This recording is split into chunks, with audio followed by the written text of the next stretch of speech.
I think that phrase that you use is one that I really relate to it when we coach and when we facilitate and when we help organizations to evolve their cultures and help teams to become more effective is a rising tide rises all boats. And Yeah. self-orientation is just an anchor or even a hole in the bottom of the boat. Oh, I like it, an anchor. I like the Yeah. anchor analogy. Yeah.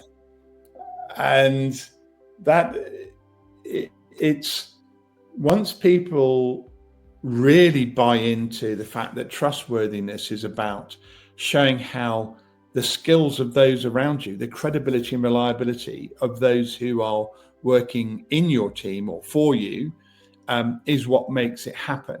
That culture is just allows you. It's about like change your boat into a piece of balsa wood in terms of floating credibility. You Yeah. just rise up. You have less and less draft, less and less deep seated challenge to the Yeah. culture of the business, and more we float and we really drive value first, and that accountability, that being vulnerable about what is working and what isn't, stories about what works and what doesn't, the ability to give credibility to others and give a sense of achievement to others is what really allows most companies to thrive.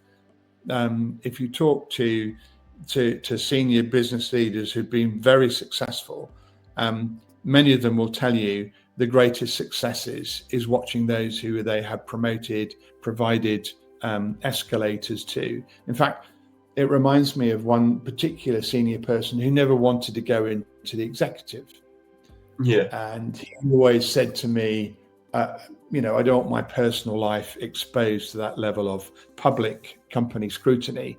I don't want to be in that place. I have young children, and gave me lots of good reasons why he didn't want that. But he was more than willing to promote others and more than willing to put others forward who wanted that, who had that aspiration.